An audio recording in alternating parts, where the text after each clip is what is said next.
All right. Hey technology. everyone. How's it going? How are you guys doing? Thank you so much for joining this call today. I'm really excited to have you here. I'll give it a couple seconds for people to join in and just kind of get settled. But yeah, for the special occasion, I brought out my EBPF mug.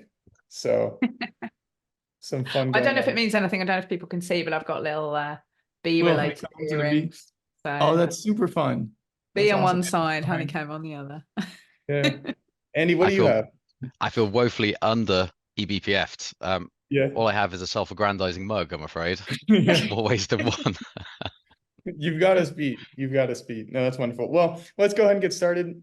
Hey, everyone. I am Jeremy. I am a senior TME here at Isovalent, and I'm really excited to talk to you all today, and especially talk to you, Liz, and talk to you, Andy, about this white paper we've been building and some of the fun ideas and kind of creation of that. But yeah, go ahead and introduce yourself. Andy, why don't you go ahead and introduce yourself first? And yeah. Hi, I'm Andy, founder and CEO at Controlplane. We are a cloud-native security and assurance company working to unlock next-generation technologies for regulated industries, of which eBPF is a foundational and emergent next-generation tool. Yeah, and the wonderful host of all of the CTFs that I get to join at KubeCon and many other community events around the world. So you guys do so many like wonderful things with the community, and it's so fun to kind of walk away and learn something and feel like I've actually captured a flag for the first time. So it's awesome. Liz, why Splendid. don't you go ahead and introduce yourself? Yeah, hi, I'm Liz Rice. I'm Chief Open Source Officer at Isovalent. We're the company that originally created Cilium, which we'll be talking about today, and the related family of Cilium projects. We've also been very heavily involved in eBPF since its inception, which is an incredibly powerful technology that, again, I'm sure we will mention again during today's session. Yeah, wonderful. So just to kind of brief everybody, we're expecting this to go about 30 minutes. I'll give a quick kind of minute or two introduction on the white paper background, and then we'll just get into the fun stuff and ask Liz and Andy all the questions that we've been kind of getting online or over in person at KubeCon around the white paper, around Cilium, Tetragon, eBPF, and dive into it. So yeah, so if you haven't already, I encourage you to check out the white paper itself. So this has been in the making for probably around 6 months, actually. Controlplane and Isovalent have been working together to build a white paper using Cilium to address specifically compliance in Kubernetes workloads and environments. And kind of the main motivator here is I think a lot of teams are struggling with this dynamic, ephemeral nature of Kubernetes. You think of compliance as relatively static. You implement it and it's stable and it's kind of conforming to all of these compliance standards. And in Kubernetes, that goes out the window. You have all these things that are changing. You have all these workloads spinning up, spinning down. How do you do attestation? How do you actually address certain control families? And one of the main ways that people are looking at nowadays is using eBPF in either the network layer or in the runtime spectrum to kind of solve a lot of these compliance issues. And eBPF itself, as we'll get into, is some of the lower level kernel technology that can be harder to use if you're not really familiar with the kernel itself. So what we're doing here is using the white paper to talk about how Cilium and Tetragon kind of bring out the superpowers of eBPF, make it a little more usable, and address first off, auditing and accountability, access control, and also incident response. So hopefully that gives you a brief introduction to why we're chatting today, some of the fun stuff we've been doing. I encourage you to go download the white paper as we're talking about this.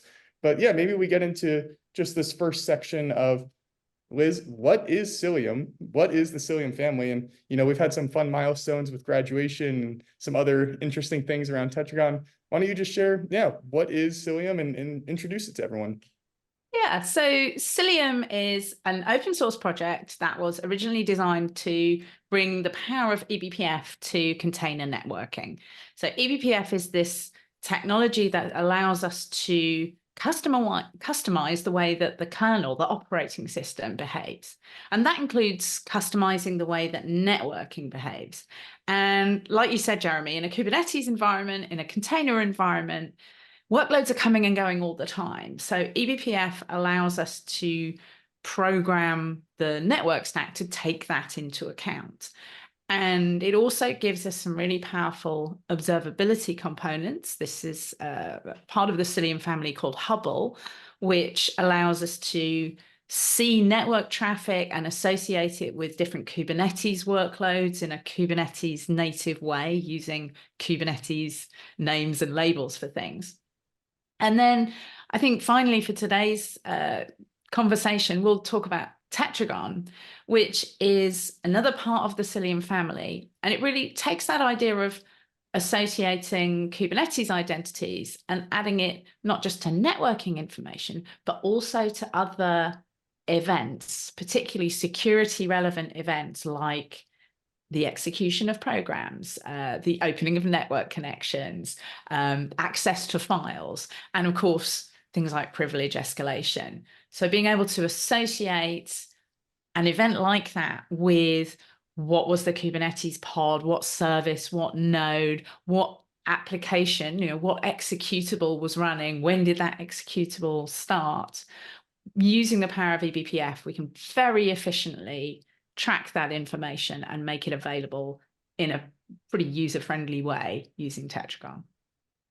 Yeah, that's wonderful. And in fact, so my background is in security engineering, and that bringing together of the network layer to the runtime layer was just, it wasn't something I was able to do. I was looking at like pieces of network data and pieces of runtime. So anytime I open up Cilium or Tetragon and I'm able to kind of bring those worlds together, it's just amazing. Andy, I know you were just at KubeCon in Paris and would love to talk about that, but maybe talk for a moment about kind of the community aspect of Cilium as well, and the Hubble and Tetragon family.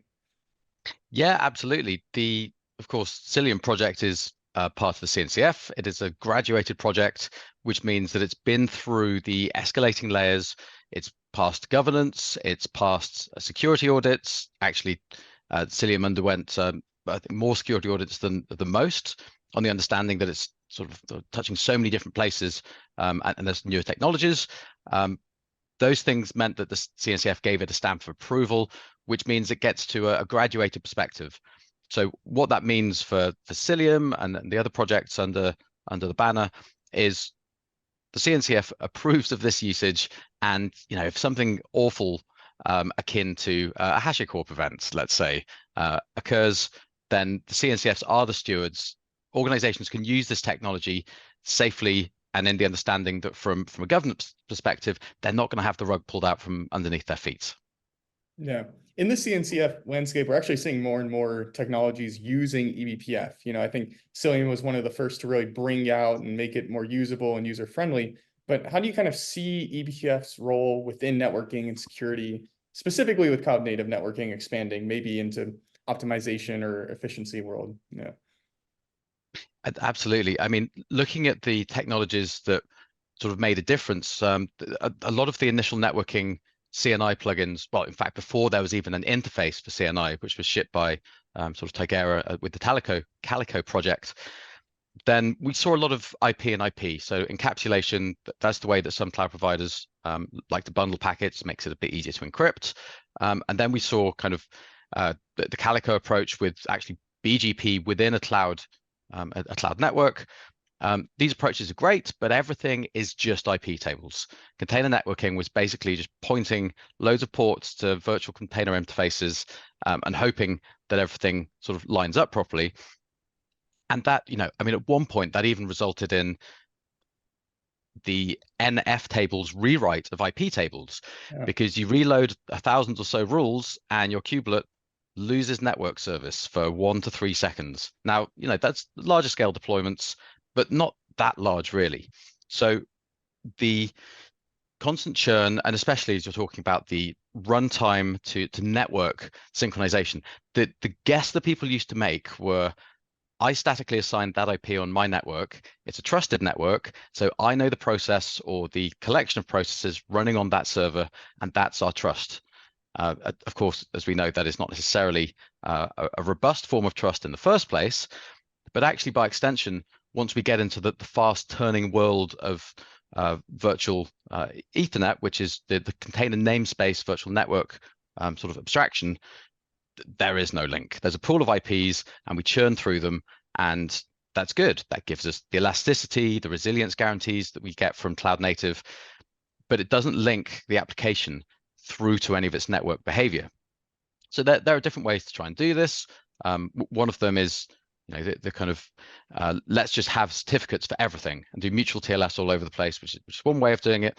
The eBPF approach just gives us that extra bit of insight where we can say, well, we do know that these things are tagged with metadata that can tie them back to where the packet actually came from, and that suddenly gives us superpowers of enforcement. So a lot of the new projects, I think anybody shipping a new networking technology into cloud native at this point really has to be using eBPF because of all the advantages, because of the speed, because of the low overhead, because of the fact you can offload to the network cards and all of this good stuff. So yeah, fixing all those traditional issues and a bright new future for us all. I think adding on to that, just eBPF's position sitting in the kernel means it is able to be aware of really any kind of event. And by doing filtering of events in the kernel, which is what we do with Tetragon, we can be so incredibly efficient. So we can get this deep insight, we can get the relationship between an event and its Kubernetes identity, and we can get it for incredibly low overhead. So that ability to turn on this kind of observability, to turn on that kind of enforcement as well, if you want to, without ruining the performance of all your servers, I think is a big step forward. Get really detailed information about your processes and what's going on without crippling your deployment. Yeah, that's wonderful. Like actually getting that tangible data, that tangible observability at such a low overhead is monumental. And I think that's one of the main pieces we want to address in the white papers, going from these kind of abstract compliance controls and moving into an actual tangible output. Andy, maybe chat for a minute about how that actually works in practicality. It's easy to read a list of compliance standards that you have to do, but how do you actually take that into some kind of tangible deployment or use eBPF to actually solve some of these compliance standards? Well, the first time the control plane did this was for the UK government on critical national infrastructure. So first of all, there is a degree of ensuring that your auditor has an understanding of cloud native and those foundational or fundamental dissonances that change based on what people might know in the first place. So first of all, it is a case of bringing people along on the journey with the team and with stakeholders as we go through. The first thing really to do is to understand, well, what's the adversarial landscape that this specific piece of legislation is attempting to thwart or to make more difficult to exploit. And of course, a system will have some set of controls already. There might be a shared responsibility model. It might be deploying from infrastructure that's been accredited for different types of compliance regulation. So understanding where the existing controls sit in your response to the threat landscape. At that point, once there's a taxonomy of controls, looking at where the gaps are and any of the new techniques or controls being used to cover new requirements, also things like, and especially things like mutual TLS between processes, it is a wonderful thing to have to deal with, because our two processes in a sidecar and a pod, remain an init pod and a sidecar, let's say, well, do they have to have MTLS if they've got a local socket that they can communicate securely across? So where do namespaces sit in the existing pre-namespace process-driven model that a lot of these frameworks rely on? Now, those are the kind of things that we've attempted to help clarify in the white paper, especially again when it comes to network behaviors. So taking the existing controls, looking at the new ones that are required, understanding if any previous controls can be removed and replaced by one wider control, because ultimately the problem with any form of compliance exercise is extreme defensiveness. And if I as an engineer go and tell an organization, well, actually, I'm going to put you in a straitjacket, you'll be super secure, but you won't actually be able to ship any features, there's no business benefit to that. And actually, that constraint is far more damaging to the business potentially than a breach, which would be an awful compromise to have accidentally given to the user. So understanding what's the minimum set of usable controls that can be quantified, documented, and implemented in a maintainable way that makes sense for future maintainers of the system. And at that point, in sort of going through the white paper, we looked at all the capabilities that that Cilium and Tetragon had between them, looked at where certain compliance controls could be most effectively met by them, and then mapped on the minimum required. Some organizations might need a lot more. Actually knowing your adversary and saying, well, am I defending against a highly motivated, well-capitalized actor, or am I defending against 16-year-old me? They have different versions of controls. So yeah, making sure that the minimum efficacy is gained with the minimum disruption. I've got to say, I'd be a bit worried about 16-year-old you taking on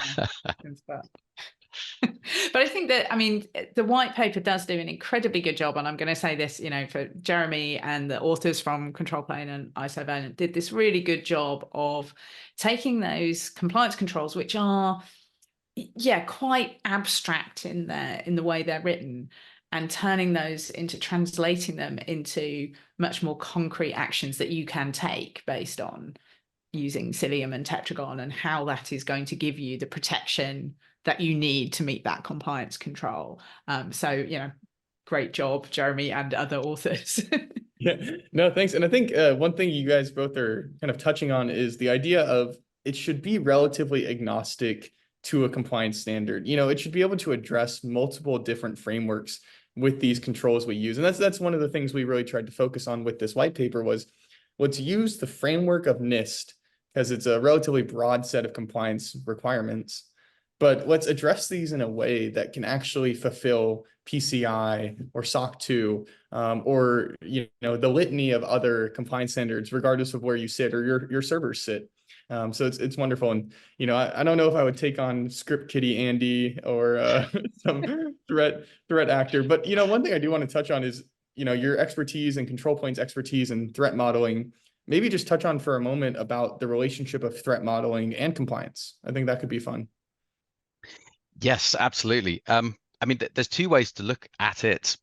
One is if you're trying to convince a stakeholder that there is a security issue that needs addressing, then actually framing a threat model in terms of existential risk to a business is a communicable and sort of C-level activity. So that is sometimes something that we do, depending on whether we're trying to support a particular case, or depending upon sort of what exactly we're doing. But more broadly, when we're performing this threat model, we're looking at, and you can reduce it down to some useful things. You're looking at the CIA triad, your confidentiality, integrity, and availability.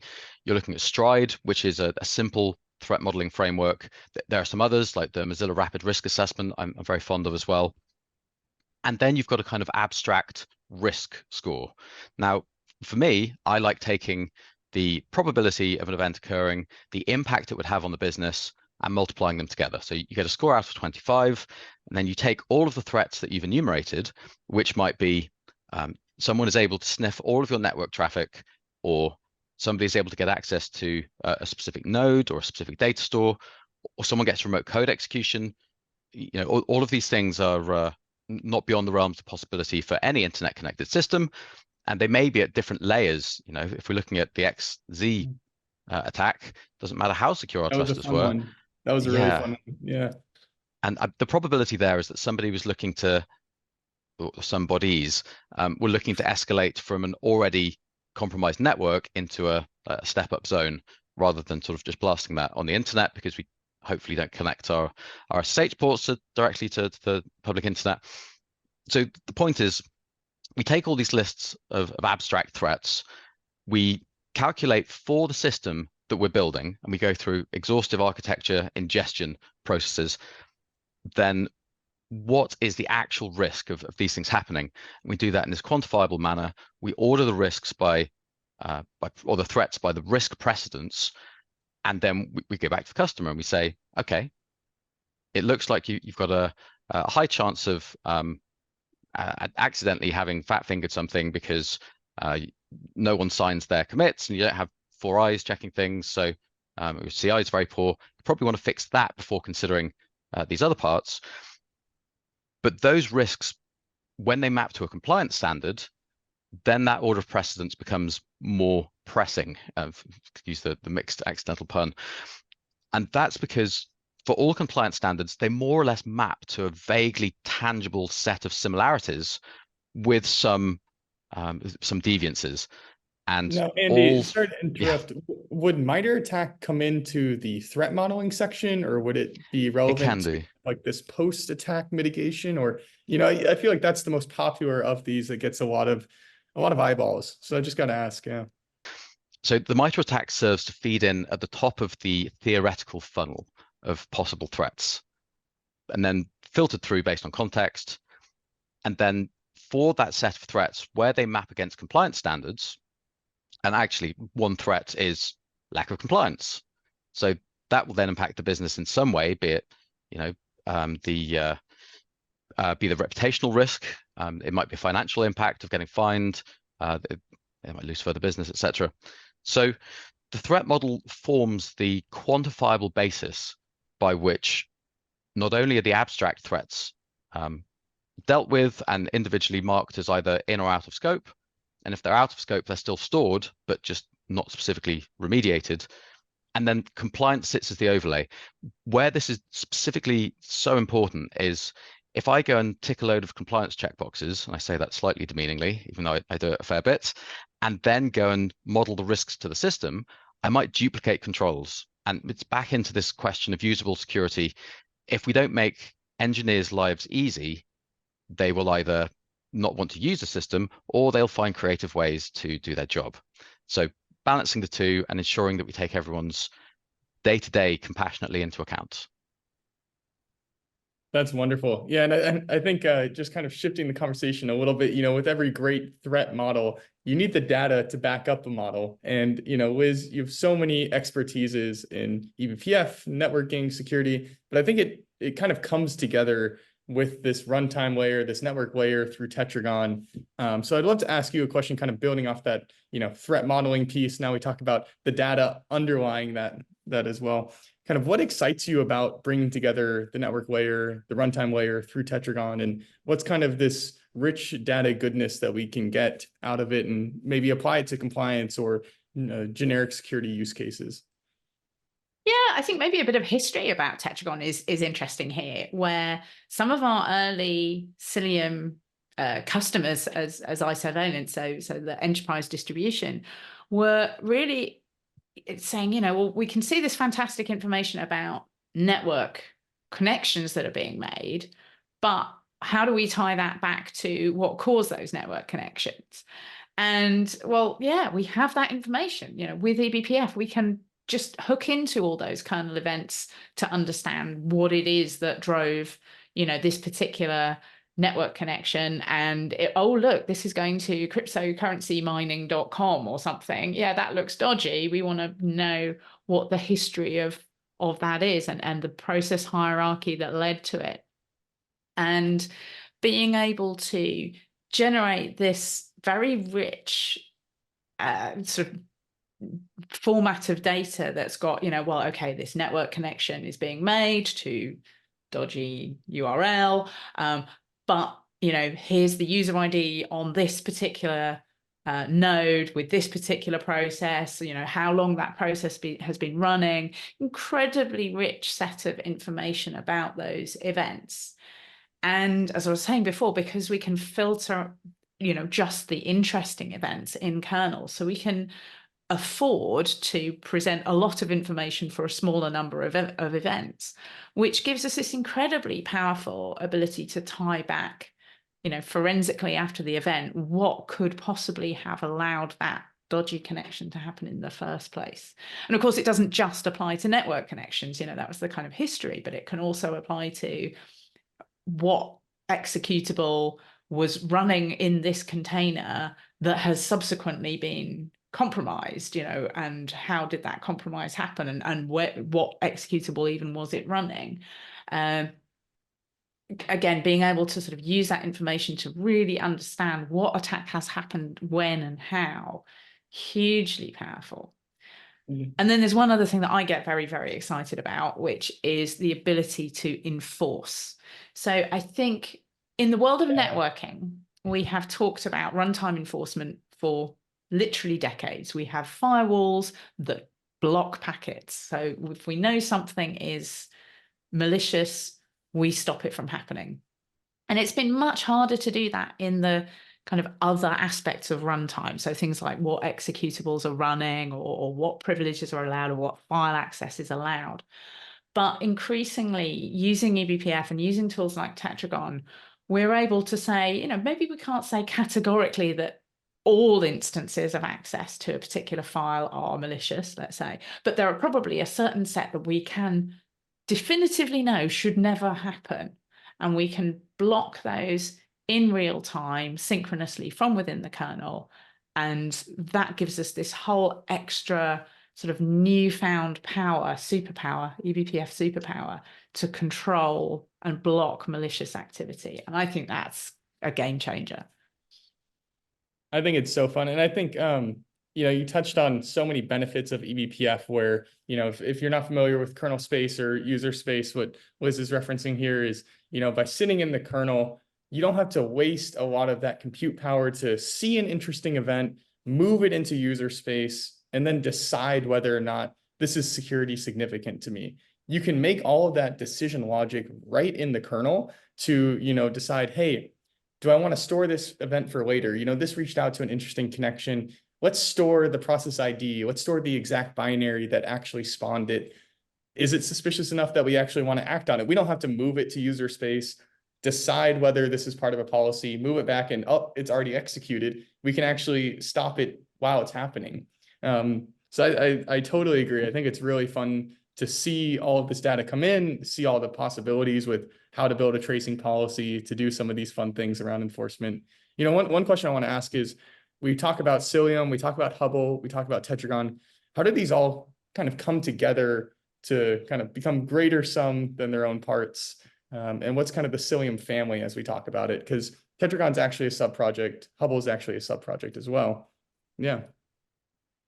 Shall I start with that one? Yeah. I'd love for you to start with it, Liz. Yeah. Okay. Yeah. So Cilium was the kind of original project here, and it's providing this network connectivity. And Hubble was sort of available really from early on, in the sense that if you're going to debug a networking connectivity issue, you need to be able to see those network packets. So Hubble was really, has been there since the early days of Cilium, providing that insight into which network packets are flowing where. And then Tetragon kind of actually was originally kind of part of the Hubble project. But one interesting thing about Tetragon, and one of the reasons why it kind of spun out into its own sub-project, is that you don't have to use it in a Kubernetes environment. You can use it on a regular, machine or virtual machine, because, why not detect privilege escalations or suspicious network activity or suspicious file access on a non-Kubernetes machine? That power is relevant, whatever, whether you're running Kubernetes or containers or not, So I think that's a key reason for Tetragon having its own kind of, that you can deploy Tetragon independently of Cilium and Hubble, where Cilium and Hubble really do fit in a containerized world, connecting to legacy workloads as well, but very much kind of built around that cloud native heritage, I guess.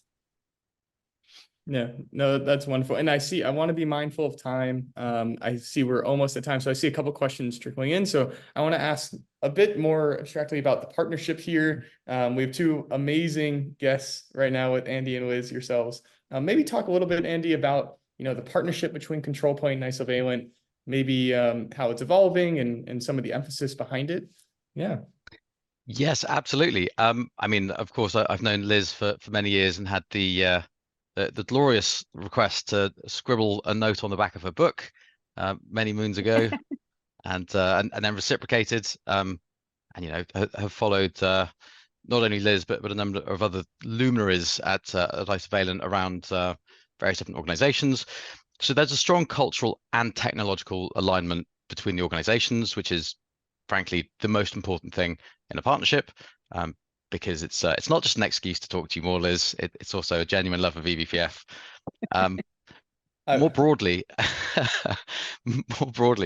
Controlplane's demonstrative brand is we turn up and we share open source security. And that started for me when I would travel to the first OWASP meetings when I was in my early 20s, and I'd drive from Bristol to London. I couldn't believe people were giving away security information for free. I had a book this thick full of XSS strings and SQL injections, just printed out, pages of Unicode. And that was very much the way I used to print out FRAC and hide it under my bed and all this kind of stuff. So just giving what used to be shrouded in mystery tangibility and trying to unmask the fact that actually security is not that complicated. There can be some very, very complicated security things, but a lot of it is reasonably fundamental, and a lot of it is obscured behind sort of pages of compliance documentation or whatever that would be. So the goal for Controlplane, working with Isovalent, is, first of all, we can provide as much, as per the white paper, security and compliance expertise and help people on their cloud native journey. And then our specialism is the difficult regulated challenges. So organizations that have specific compliance needs or strange topologies or unusual workloads, or those kind of things where they can't just take some systems directly off the shelf because they've got some strange unsupported or future leaning version of what they want to do with this, or actually the inverse is often they've got a legacy system that must stay in production for the entire duration. That's where we come in, and that's where we can provide assurance, consulting, penetration testing, and training around the entire thing. And everything I've spoken about today with threat modeling, we can specifically train governance, risk, and compliance for the Isovalent suite of projects, and give people the tools to not only understand what they're building, also convince their stakeholders that this is the thing that they want to buy and it's future-proof, and then also help them as much as they need, and then fade back into the hedge so that we're not a blocker for them moving forward successfully. I think it's really useful to have, partners like Controlplane who have that kind of broad expertise working with these organizations, tackling these difficult problems like how do I get this compliance thing sorted out, but also, having that more objective, if we recommend as Isovalent, we recommend that somebody could solve a problem using Isovalent Enterprise. At some level, that looks more like sales than if somebody else who has a range of different sort of options that they could be looking at, but is actually saying, the most efficient way to do this is with eBPF and with Tetragon and with Cilium, and that sort of more objective viewpoint, I think, is really valuable.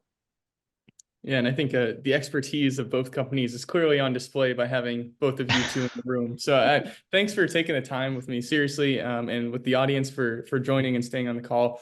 I think for any compliance or platform engineering teams looking to really understand eBPF, Cilium, Tetragon, and applying all of this to compliance use cases, I encourage you, go download the white paper, reach out to us online. We love talking about this stuff. I'm not sure if either of you have any closing thoughts. Those were wonderful closing thoughts. But if not, I once again really appreciate you all taking the time. It's very kind of you to have us, and yeah, much appreciated reciprocally. Awesome. It's been a lot of fun. Always a pleasure talking with Andy. And yeah, the white paper is, pièce de résistance, a really good piece of work. Awesome. Thank you all. All right. Bye.